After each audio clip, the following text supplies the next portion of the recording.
Hi, Fashion Dolls. It is Motivation Monday, December 6th, and welcome to an all new episode of Style by Stevie. Today's show, we have a Baton Rouge, Louisiana native who is going to be here with us today. In Vaughn will be joining us to talk about his sexy new hit single, Intruder. I'm over here melting, you guys. I hope you guys are doing awesome today. I feel awesome. It is Motivation Monday. I have been trying to get some more guests to come on the show set up for January. I hope you guys are doing awesome. We're waiting on our very special guest, Ian Vaughn, to join us. He is a Baton Rouge, Louisiana native, and I'm super excited to have him on the show. He's here to talk about his sexy new hit single, which I absolutely love, Intruder. So, ladies and gentlemen, without the honors, let's go ahead and welcome our very special guest, Ian Vaughn.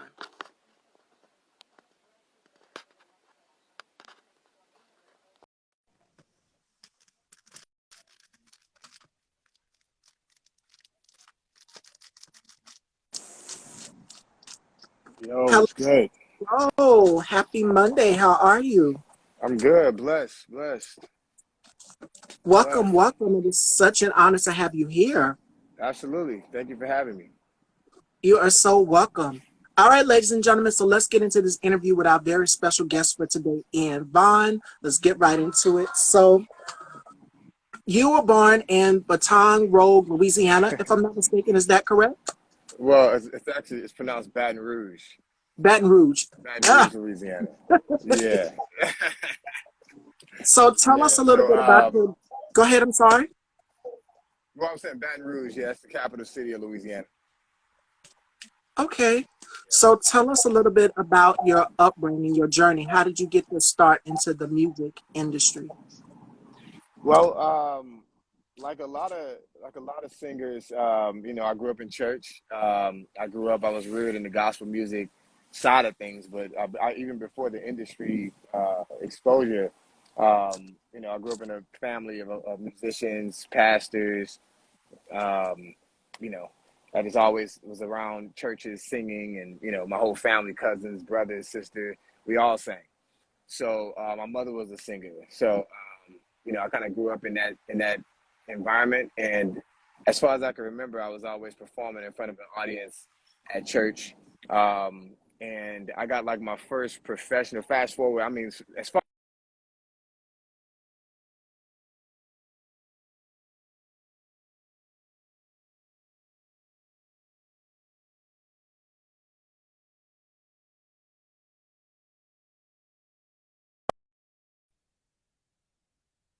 the project, and that's kind of like how I got my professional start in terms of getting the opportunity to record in the actual studio and that type of thing. But I was reared in a church, so a lot of my music, I've actually put out some gospel music back in the day. So that's like my background, my upbringing. Yeah, so church boy. Okay. Okay. So with you having your contract with and your project out with Warner Brothers. What was your first reaction to it, to having your first project out? You know, this is your first thing, as you said, you started off with doing gospel, but for the new hit single, which we'll talk about later in the interview, it's more consecutive, and I love it. We're gonna talk about it in the interview, but what was your first reaction to having your first project out there? Like, this has to be unreal for you to have your first project out there. Well, that project that I recorded, it wasn't my project. I was a background singer and I was recording on that project. I was a kid. I was like 13 years old, and that was my first taste of the business. So I didn't actually put a solo album out on Warner Brothers, but that album that we did was released on Warner Brothers. Just to clarify that. Nonetheless, that was my first opportunity working with a label, working in that space, and having, kind of as a young kid, and just like, man, this is what I really want to do. Fast forward to, I guess, putting out projects. Years later, I was with a band in high school that I created. I started, me and one of my close friends, and well, two of my close friends and my cousin. And we were a really popular like high school group doing like talent shows and that type of deal. Just kind of really just galvanizing our sound. and getting popular in our community. And that was, another taste. That group eventually um, became a group called Us Three.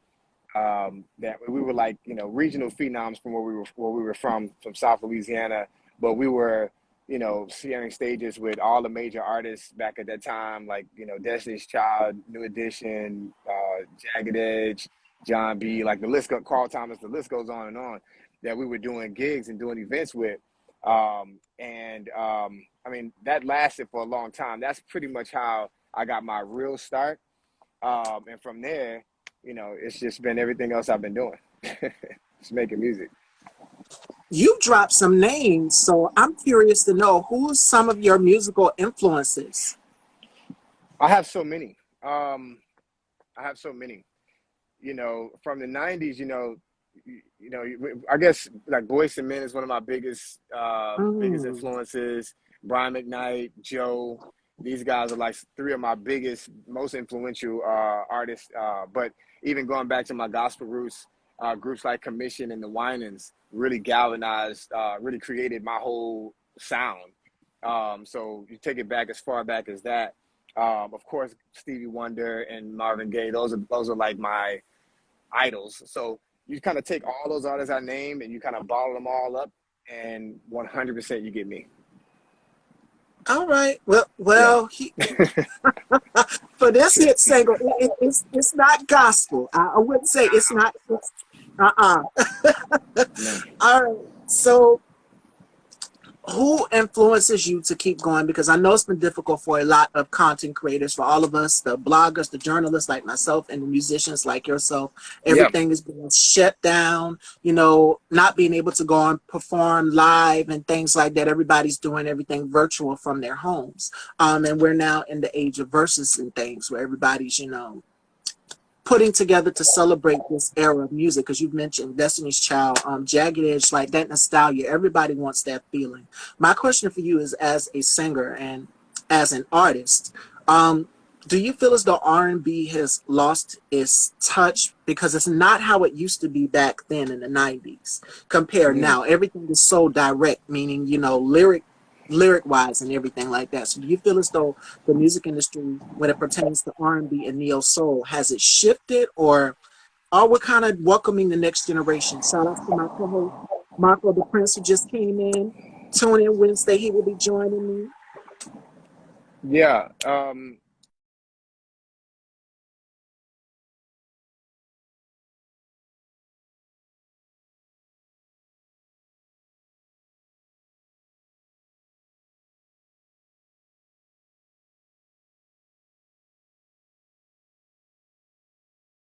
Referring to the culture of R&B, or just of music in general. So, you know, R&B has made a lot of shifts over the years, and I've been making music since the '90s. So I know exactly what that is because I've been going through those phases when music sounded one way, and then music, it's just been evolving over the years. And I guess to say I've been making music over 20 years, I've had to adapt to some of the new sounds at the same time, stay true to what it is that I love about music, and how I want to tell my stories, sonically, and also to find a balance and stay relevant. So in most of my production and my writing, I do my best to use a lot of live instrumentation in addition to sequence and tracks and so forth. So you'll be able to feel that the real and I guess the real elements of tonation of an instrument. At the same time, you'll get those same vibes and those 808 bass lines, and those kicks that's of today. So I try to balance all of that out to keep it modern, at the same time stay true to who I am. But to ultimately answer, there's a lot of phenomenal R&B artists out right now. There was a drought for some years where I guess for the culture of R&B, you didn't hear a lot of great artists. At least I wasn't impressed by a lot of guys. But now, in the last so many years, there's been a bunch of great artists that's been showing up and contributing great offerings to the culture, and I'm here for it. Okay. So on average, how would a studio session with you go? Like, what type of element do you like when you're in your zone? Because I know every artist, every singer likes to have an element. And I'm going to use Erica Badu as an example. Back in the day, Erica, and she kind of still does it in her live performances. She'll bring her incense on stage and she'll be singing and just giving you a performance. She's in her zone, her element. So what Yeah. type of element do you like when you are in your studio recording? What type of studio session would you be interested You know, generally, I'm not a ritualistic person, so I don't have any rituals like that. Um, at the same time, when I'm in the studio, obviously I want it to be whoever's there, I want them to be a part of the project. I'm not one of those people who like a lot of people in the studio. You know, whether I'm producing for someone else or if it's my projects. I mean, you asking that question brings to mind a couple projects that I was producing for some other artists, and I remember getting there, and they had a room full of people, you know, all their friends or whoever. And then one of the first things I do, and I'm like, oh, who's here? Who's playing the instrument? Who's actually contributing to the record? If no one's contributing to the record, then they have to leave the room. So, you know, if the room, you know, I don't like all the extra energy. You know what I'm saying? When I'm making a project. So if it's for myself or anyone else, I just like it to be everybody who's actually supposed to touch the record to be in the room. And if you're not touching the record, you can wait till we put the project out.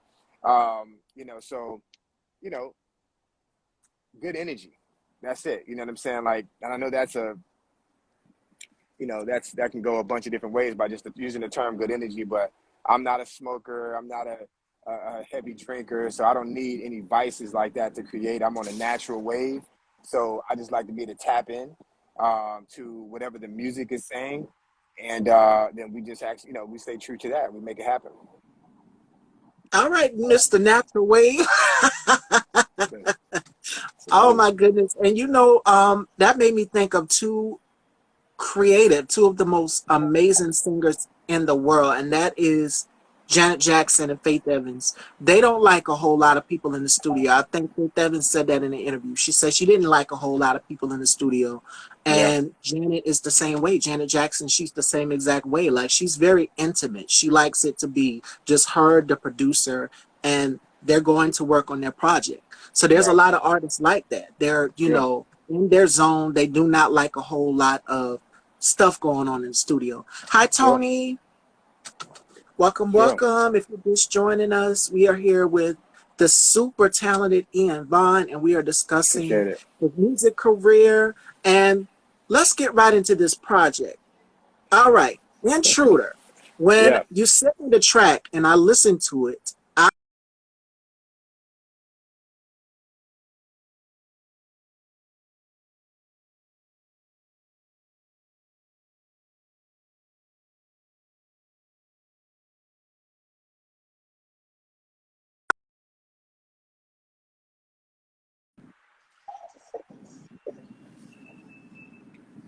singer, hi, if you're just joining. We are talking about Ian's project, Intruder. Sorry about that. We went out for a sec. When you Yeah. sent me the track to Intruder, I was like, I was listening to it. I was like, Right. Hey, yo. I'm listening to you. what is this? I've never heard anything like this before. The sound was, how can I describe it? It was dangerously haunting and sexy at the same time. I Thank you. loved it. I don't know what you were thinking about. What type of mindset were you in recording this song, Intruder? So, you know, I like to fancy myself as a storyteller with a lot of my music. So, you know, you listen to my catalog of songs, a lot of times I'm like creating a scenario, you know. And when I was writing that song, I just was thinking about how a lot of times, you know, folks are, um, you know, you're going through, you may be going through a specific thing, and then, you know, you're not specifically available emotionally for this new energy to come in while you're trying to repair or heal or whatever it is that you're going through during that process. And, you know, the metaphor is, you know, you're going through that place, and then this love interest, she comes in as, and I call her an intruder. So I'm gonna move. There's some people behind me talking.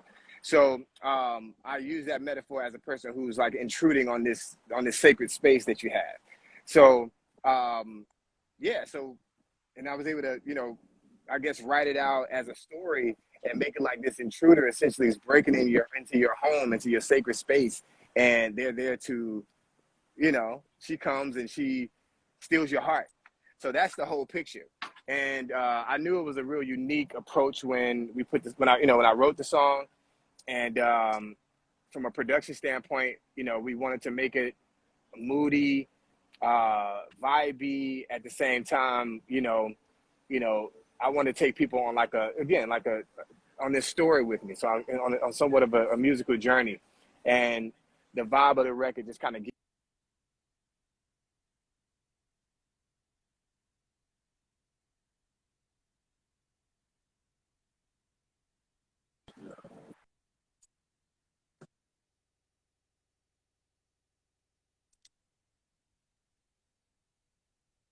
Yes, I see you guys are just coming in. Thank you. We lost Ian for a moment. Give it a sec, you guys. But yes, conversate. Feel free to conversate. If you guys have any questions, make sure you can ask it in the question box, or you can ask it in the comment section, whatever works for you. We are now discussing Ian's new hit single, Intruder, which is in the words of Mariah Carey, how can I say it? It's for Bolden, Dottie. It's for Bolden. So yes, it's dark, it's dangerous, it's sexy, it's everything. And I wore the perfect dress to talk about that song, honey, because that song just, it does something to you.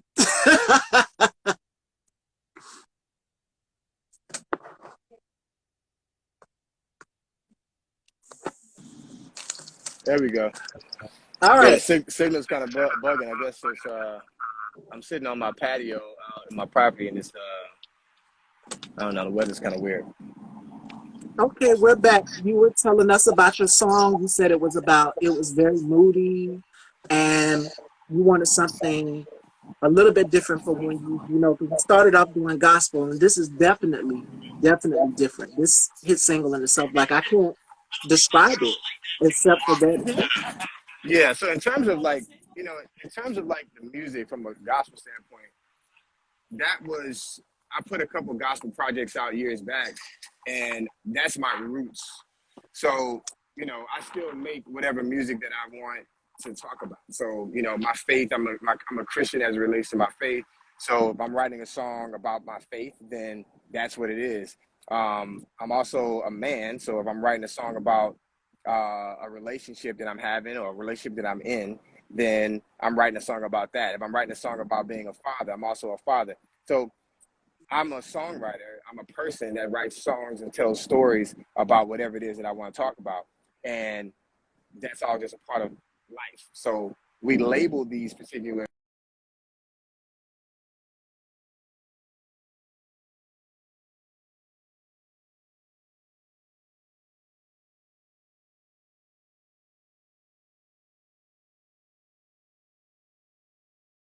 And I love the fact that you're, uh-oh, can I Yeah, more a little bit? I'm gonna have to move because the signal is pretty wild. Let me walk over here and get in my car. Oh, let's see if this is better. Can you hear me? Is that better? Yes, perfect. I can Yeah. hear you. Sorry about that. The Um, signal is crazy. The weather's kind of bugging out. yeah, it's the winter time, so I definitely understand. The weather changes things. All right. So we were Yeah. talking about um, your musical categories, and you said, putting a label on it. Most artists hate that. Like, for example, Fantasia. I love the way that she's able to incorporate R&B. She's able to do gospel. She's able to do all these genres of music. Most artists don't like being categorized. They love being able to do it all. Even Whitney Houston, she's one of my favorite singers. Right. Able to do gospel, able to do R&B, able to do all of these genres of music, and it still be unexplainable. So how do you feel about the whole musical categories thing? I think for the most part, I don't have a problem with categories. I just feel like when you marginalize an artist or and put them in one box and say this is all you're known for, this is all you can do, or this is what you do, then Mm-hmm. that's not what artists. If you're an artist, you are creating whatever it is that you want to create. You know what I'm saying? So if I want to write a folk song, I'm not a folk singer per se, but I wrote a folk song. You know what I'm saying? If I'm writing a what we call pop, you know, pop is not even truly a genre if you ask me, but um, we call it pop because it's popular music. But if you go back 30, 40 years in the game, all the R&B records were pop records. You know what I'm saying? So it just depends on, so as a genre, again, to me, I just want to make the music I make. Now, I will say, in terms of R&B culture, I am R&B. I am an R&B artist. Like, you have people who are hip hop artists that are of the hip hop culture, and I'm a part of that as well. But above all, I'm an R&B artist. I'm an R&B, no matter, even if I'm singing a gospel song or if I'm singing whatever type of song, I do identify as an R&B artist because I do live and breathe this style of music. You know what I'm saying? So now the message can be a number of different things. If I'm talking about love making to my woman, then it's a sexy song. If I'm talking about, you know, if I'm talking about something that someone went through and a triumph, some triumphant expression or something, then that will be an inspirational song. If I'm talking about, God, we would categorize it as a gospel song, but really it's just my style of song, R&B or whatever it is, that's talking about that message. So I write songs about whatever it is that I'm dealing with or want to deal with or want to talk to folks about, and hopefully people can relate to them and understand it and ride the wave. Absolutely, absolutely. Shout outs to my girl 3 times the T. I see you, girl. Just coming in. We're here with Ian Vaughn, who's an incredible singer, songwriter, talking about his newest hit single, Intruder. Yeah. Now, I'm gonna save the big question for last, Okay. but for the meantime, between time, we're going to do 2 games, Fashion Dolls. It is now the time you have been waiting for, and then I'm going to take some questions from the audience. And the big question I'll save for last. We're going to do something called the Rapid Five. And Ian has to tell us 5 things that he can't live without. The next one is going to be called Turn the Tables. And this is where Ian gets to ask me questions uncensored and unfiltered. I don't know what he's going to ask me. My heart is beating so fast. So we're going to do that after we do the rapid five. So, Ian, 5 things you can't live without. Oh God. Well, wow. Well, first things first, I can't live without God. Mm. I feel like everything that I have, I'm so grateful for. I've been privileged to live a really blessed life, and above all, I couldn't do anything without God. Um, for two, I couldn't live without my family. Um, you know, I mean, family's everything to me. You know, that's just kind of like just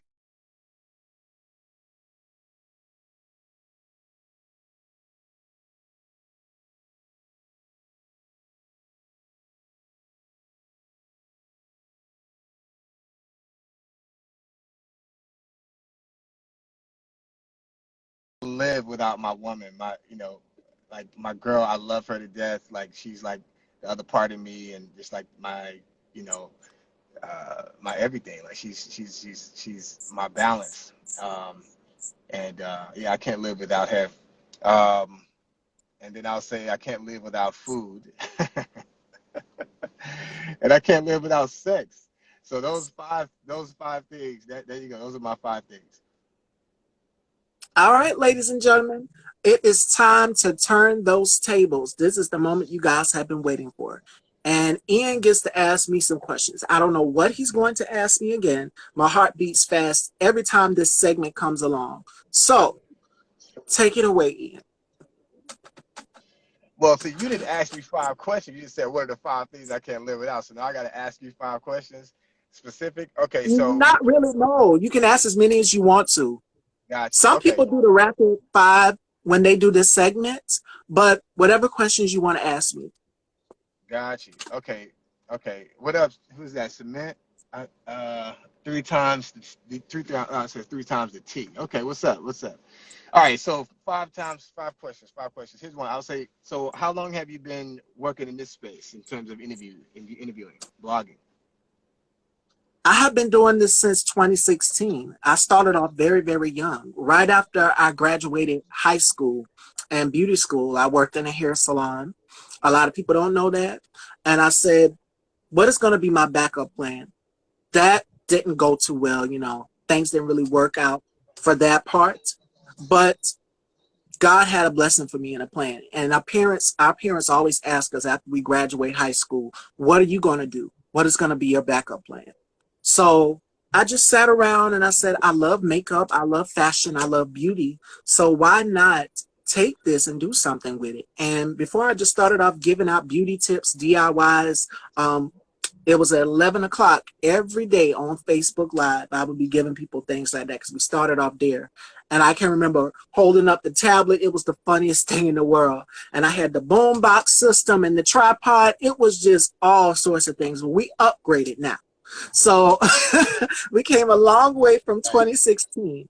And then fast forward, I said, let's add some interviews to it. So I've called up a few colleagues of mine, a few friends of mine that are actors and actresses. And I said, you know what, let's interview them on this platform. And just this year, the idea of adding co-hosts to the platform came about. So we've came a very, very long way. It was just me doing it. And the individual interviews myself, like right now. But now I have two co-hosts, two male co-hosts. And that's never happened because when I originally did this platform, I said I wanted women, you know, but I've gotten so many requests and DMs from men saying, you know, what about us? We don't want to make it seem like you bashing men. Oh, you bashing men. I said, no. That's not my intention at all. How can I give the male standpoint if I am a woman? You know what I'm saying? Uh-huh. So I said, just this year, I'm going to add male co-hosts to the show. And thankful for my co-host, Marco. Thankful for my co-host, Johnny. I'm super excited about that. Gotcha. Nice. Okay. Another question. So, where do you want to see? Where do you see this platform? I guess this show going next 5 years? I would, wait a minute. We went out for a sec. Are we back, ladies and gentlemen? I'm here. I can hear you. Okay, perfect. Yes. I see myself with my own network. Like we've already got BET that represents us, but I would like to have another network, you know, that is for Black people, something that is created by us and is for us. I want it to be unapologetically Black. So everybody that's a content creator, a singer, a songwriter, a hairstylist, a makeup artist, fashion designer, everybody can come to this platform and showcase their projects or whatever it is. And of course, my show would be on there. So that's where I see myself with my own network and this show on there, as well as other people's projects. Nice, nice.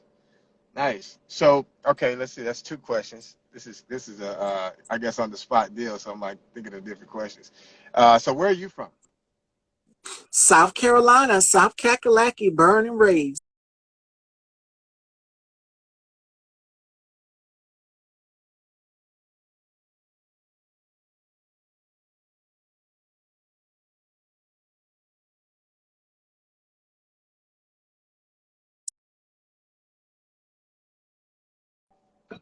There we go. There we go. I don't know what's up with this signal there.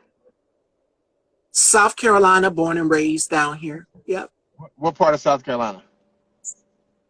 I'm in a town called Bamberg, and I have a brother in Charleston, and I also have a brother in North Carolina as well too.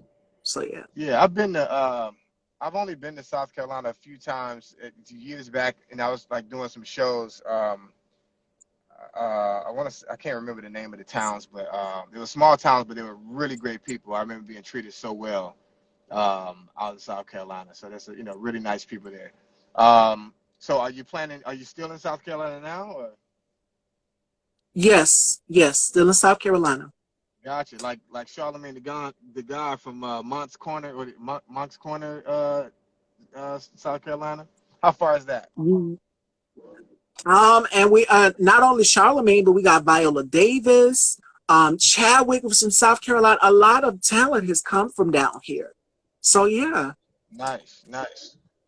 Nice. I mean, look, I'm from Baton Rouge, so I understand like being from a southern city, small town, um, that, it's just having like a lot of raw talent in those markets. And traditionally, these type of people don't get exposed, or at least back in the day. Now that you have obviously social media and so forth, you have a lot more people uh, blowing up and, from these different markets. But it's pretty awesome to see talented people from small communities making an impact and a footprint on the world. absolutely. And when I tell you God is good, God is amazing. Like, I'm happy to be where I'm at this point in my life. Like, I would have never expect this little old platform would have just taken off the way it did, and people be so responsive to it, mainly women. Because women, a lot of women watch the show, and men watch the show as well too. Don't try to sneak like y'all don't be watching, but y'all be watching. Even when I give some of the beauty tips and stuff on here, men will, message me. And there's nothing wrong with that. My show is about luxury, self-care, taking care of yourself, and not only that, but informing yourself as well too, Right. and giving time to yourself. And I do this because there's so many platforms out here in our community.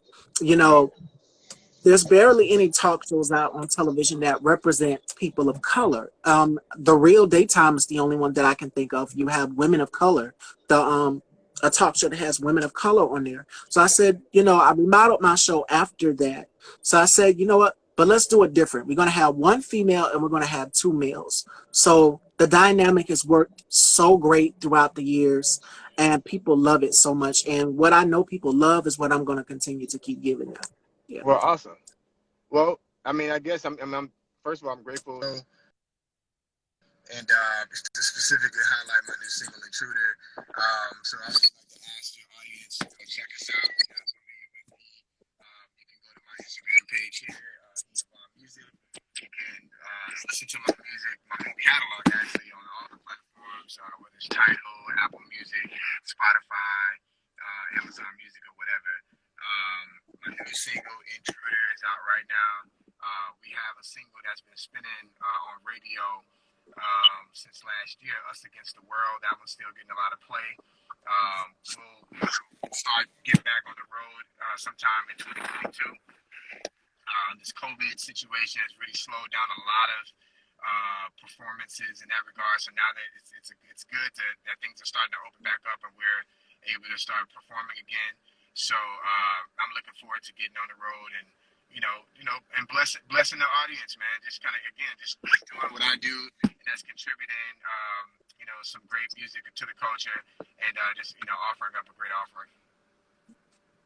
Okay. Yeah. I definitely know you're ready to get back out there and perform and get back on stage, because this thing has been difficult for everybody. Like, we never expected this to come about. No, absolutely, absolutely. It's a pleasure. I appreciate it. Thank you so much. You're welcome. I can't wait. All right. So the big question. We've done the turn the table segment. Here's the big question. Yeah. When can we expect an album? Intruder, when I heard the song, I said, I got to hear more. I got to hear more.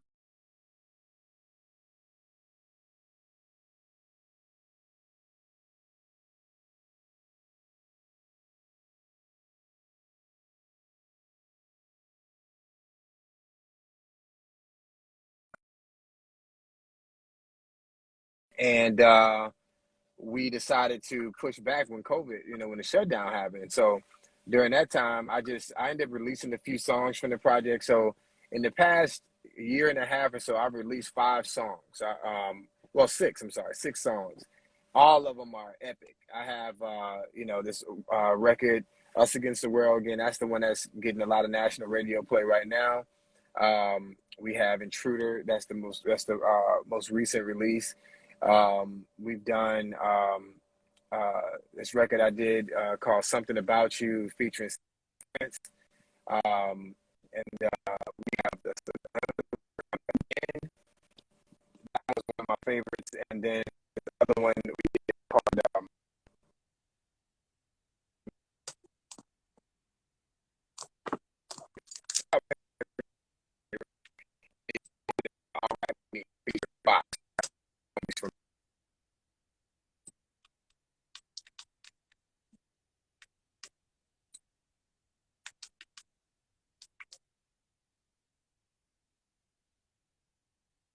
Uh-oh, Ian went out on us.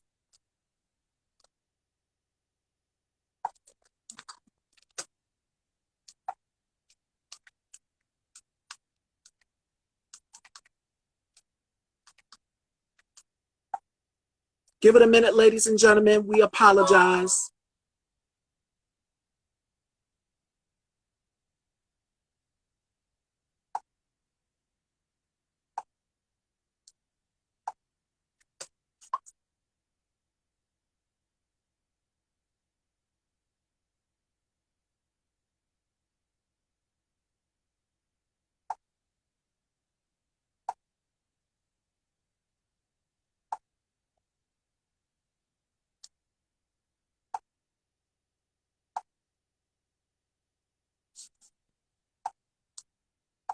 All right, Fashion Dolls, we are going to add Ian back.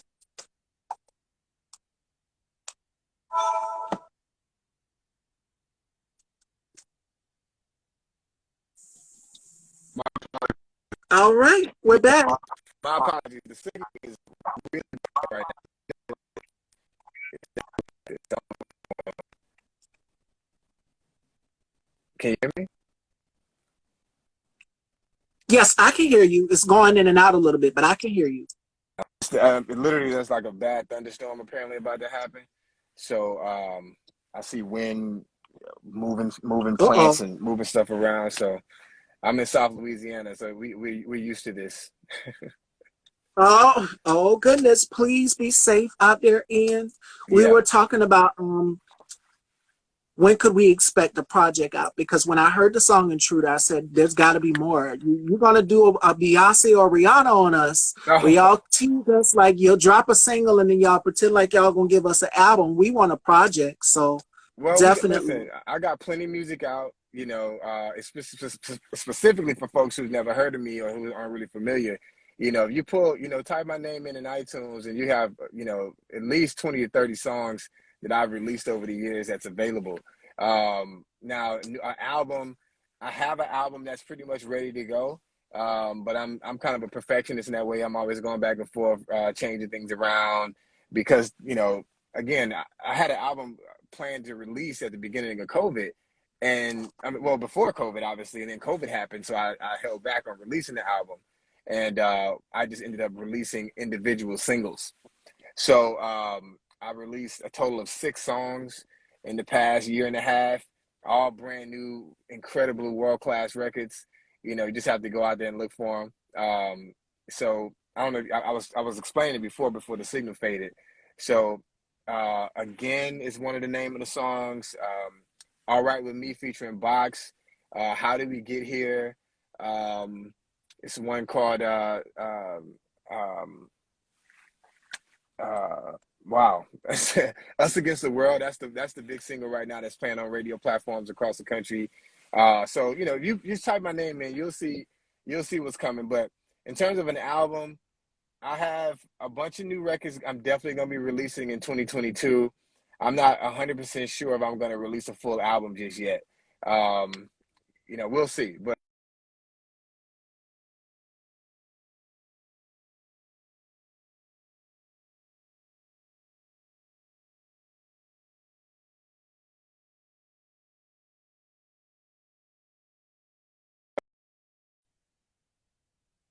Okay, yes, we are halfway done, ladies and gentlemen. My Wait a minute, he went out for a sec. We lost Ian. Did we lose him? Oh, he's coming I'm back. All right. I'm back now. I'm back now. Yeah. Yes, my Lord have last mercy. question. Yeah, my last question for you was um the concluding part of this interview. What advice would you give to an upcoming singer and songwriter, someone who wants to get into the business and sing or songwrite? What advice would you give to the next generation up and coming? I mean, my first advice is just to start, wherever you are. A lot of people feel like because they're in a certain place, they can't do it, or but one thing for sure, you need to start and start now. And you just need to 100% invest in yourself and you shouldn't be worrying about what someone else will do. Like you're trying to find a company, a record label, or a management team or somebody to do something for you. Just get out there and create it yourself. I don't care if you're singing for one person, if you're singing for 1,000 people. You know, I performed in front of tens of thousands of people. I performed in front of 20 people. And the reality is, every time I'm giving the same amount of energy and passion for what it is that I do. So I definitely encourage everyone who's serious about making music or being whatever you are, just to go ahead and start and let life teach you. You know, it's no point to wait. Just do it now. Absolutely. Begin. I love that. Thank you so much, Ian, for this incredible interview. Such an honor sitting and talking with you. You guys, Absolutely. please go and check out the sexy new hit single Intruder, which is out right now. Check Yep. out the other hit singles that Ian mentioned as well too. They're out, so make sure you guys, Us Against the World is out on all streaming platforms. It's being Yes. played on the radios worldwide. Congratulations on this hit single alone, and Bless. so much more in success. And I hope to speak with you again in the future. Absolutely. And look, hopefully the signal's better. But yeah, my apologies for that. But I'm definitely honored to be here and share this platform with you. So thanks so much for having me. And I appreciate everything. God bless. Love you too, Candy, and take care, Ian. All right, ladies and gentlemen, our very special guest for today, Ian Vaughn. Take care. Be safe.